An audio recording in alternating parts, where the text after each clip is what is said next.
forward to this moment for a few weeks now. But before I start into what's essentially going to be 5-10 minutes of complete embarrassment for Richard, it's only right that I pay my compliments to our two brides, ladies, that's Lindsay and Faith, and say how beautiful you're looking, and also to April, who looks absolutely stunning. So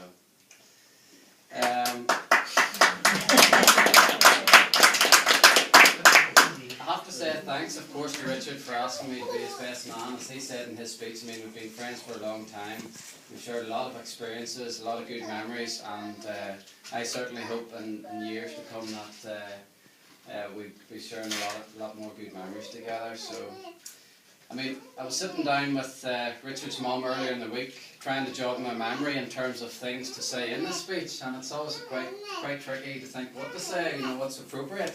So I was going through some old photographs with Richard's mum, and I came across this one photograph which sprung to mind this morning, and it was a photograph of Richard at the seaside.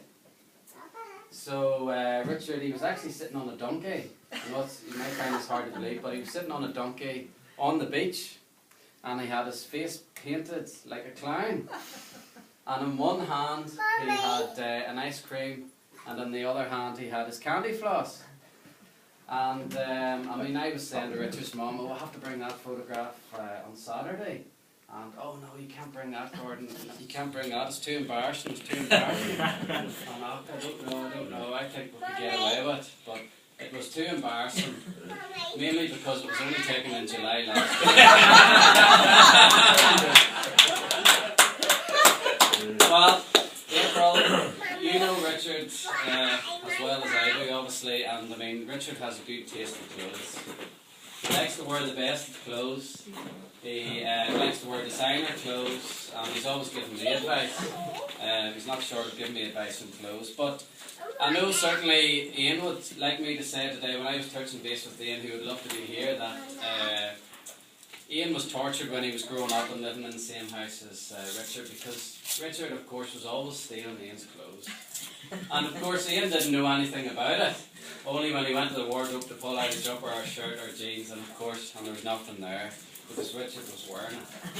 And I suppose I was thinking during the week, well, I mean, Richard's now living with you. Whose clothes?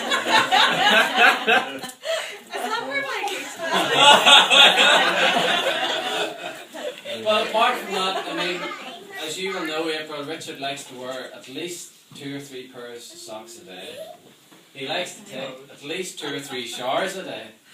And I know there's a baby on the way and everything, but I mean, Richard does take a lot of washing and looking after, but I'm sure you're well aware of that. I mean, I did say about Ian, obviously Ian would love to be here today, but he's in New Zealand for a few months, and just practicalities and everything, it's just unfortunate that he's not able to be here today. But I mean, obviously I was speaking to Ian about a few stories, and one story he did tell me about was when Richard and a few friends had actually had a wee sleepover at the church hall.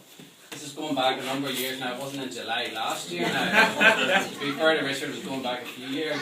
And they had bought all these eggs, and it wasn't for cooking. And they planned to use these eggs the following morning. And Richard had decided to get up at 7 o'clock the next morning and go opposite the church hall. There was a small sweet shop, and Richard had decided that he was going to throw the eggs at the window of the sweet shop, which he did. What he didn't realise was the fella who owned the sweet shop was actually cleaning the inside of that window. So he promptly ran out after Richard, and for some bizarre reason Richard decided to run back into the church hall. And he was caught red-hot. Yeah.